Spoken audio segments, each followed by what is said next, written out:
എനിക്കൊരു ഓട്ടിസം ഉള്ള ബ്രദറാണുള്ളത്. ഒരു 80% ബുദ്ധിമാന്യമുള്ള, അഥവാ ഇനി നടന്നാൽ ഒരു 10 സ്റ്റെപ്പ് അത്രയൊക്കെ നടക്കുകയുള്ളൂ. കാഴ്ചയില്ല, സംസാരിക്കുകയില്ല, അങ്ങനെ ഒത്തിരി പ്രശ്നങ്ങളുണ്ട് അവന്. കുറേ ബാങ്ക് ബാധ്യതകളും കാര്യങ്ങളും ഒക്കെ ഉണ്ടായിരുന്നു ഒപ്പം മരിക്കുന്ന ആ സമയത്ത്.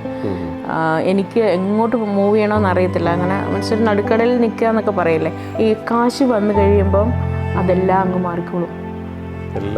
എല്ലാം മാറും. അടുത്തേക്ക് വരും. നമ്മൾ അംഗീകരിച്ചു തുടങ്ങും, സമൂഹം അംഗീകരിക്കും. ഞാനാണ് എൻ്റെ മോട്ടിവേറ്റർ.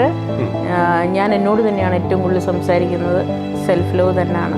ഞാൻ എടുക്കുന്ന തീരുമാനം ഉറപ്പിച്ചല്ലെങ്കിൽ അത് നടപ്പാക്കിയതിന് ശേഷമാണ് ഷെയറിങ് ഉള്ളൂ. മമ്മിയെ കൊണ്ട് ഞാനൊരു BP നോക്കാൻ ഒരു ലാബിൽ പോയതാണ് എൻ്റെ ലാബിൻ്റെ സൃഷ്ടി എന്ന് പറയുന്നത്. കോണിപ്പടിയുടെ സ്റ്റെപ്പ് ഇറങ്ങി വന്നപ്പോഴത്തേക്കും തന്നെ എൻ്റെ ലാബിൻ്റെ അടിത്തറ ഞാൻ ഇട്ടിട്ടുണ്ടായിരുന്നു.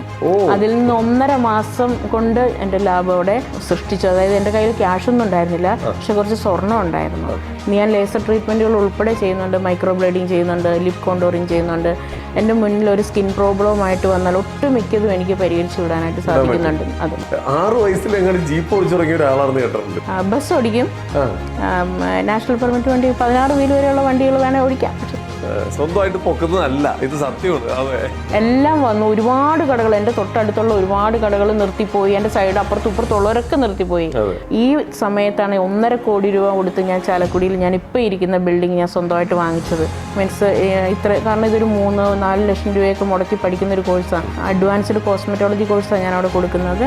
അതാണ് 75,000 രൂപയ്ക്ക് ഞാനിപ്പോൾ കൊടുത്തുകൊണ്ടിരിക്കുന്നത്. എന്തൊക്കെയാണെങ്കിലും നമ്മുടെ തീരുമാനങ്ങളാണ്, നമ്മുടെ മനസ്സാണ് നമ്മൾ മുമ്പോട്ട് കൊണ്ടുപോകുന്നത്. എന്നാലും ഒരു ബാക്ക് ബോൺ ഉണ്ടാവില്ലേ? വൺ മാൻ ഷോ ആണ്.